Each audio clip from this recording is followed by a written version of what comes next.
In our series, Eye on Earth, a new report shows an alarming drop in worldwide shark populations. This unprecedented global study finds sharks have simply vanished from many places.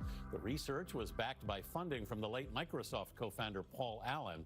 Before the pandemic and quarantine, Mark Phillips spent a day at sea with its lead authors for a story you'll see only on CBS This Morning.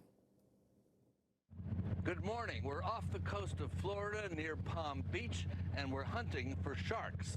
Not because they're in the news for all the wrong reasons, because in a lot of places there are too few of them for our own good. The authors of the study use a simple contraption with a complicated name. Baited Remote Underwater Video. Or BRUV, BRUV for short. A cage with bait in it at one end and a camera at the other. Okay, going in the water. Damian Chapman and Mike Heithaus have been part of the most comprehensive worldwide shark survey ever conducted. Did you invent this kind of photo trap, or was it in pretty common usage? I would say we perfected it. Yeah. You drop it overboard and lower it to the ocean floor. The project they call Finprint has done this over 15,000 times over 4 years in 58 countries. The idea is to leave the BRUV down there for an hour and see how many sharks show up. Sometimes, in some places, quite a few. Sometimes, none. Of the almost 400 reefs that have been surveyed around the world, 20% of them, we didn't see a single shark. Is that right? But is that in itself an indicator of the problem? Absolutely. Caught by fishermen, sometimes accidentally, often on purpose to satisfy the growing shark meat market, populations have crashed. Should come in right here. In this drop off the Florida coast, the pickings were slim. Here we go. Yeah. Nurse shark. Nurse shark? Yep, big one. Sometimes they'll just come in, have a sniff, and then just head right away. In fact, a loggerhead turtle seemed more interested in this free lunch than the sharks were.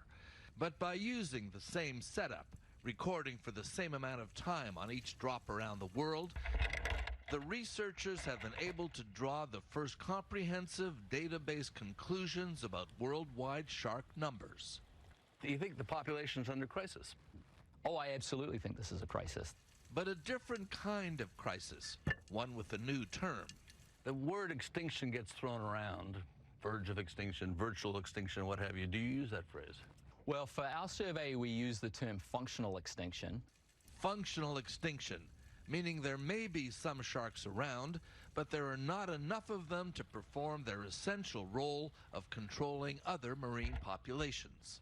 You might think, hey, let's get rid of predators that eat fish so we can have more fish, but it actually doesn't work that way. You lose predators, their prey explode, and they eat themselves out of house and home. When you lose top predators, ecosystems tend to start to unravel. There are bright spots in this study where marine protection zones have been introduced or fishing restrictions tightened so that fewer sharks are caught. Their numbers have begun to come back. Some people will be sitting at home saying, why are we worried about these sharks? You know, they don't get a great press. Well, sharks definitely need a new PR agency, but what we're really seeing is that you need to have healthy shark populations, you need to have healthy reefs, and that's going to ultimately help people too.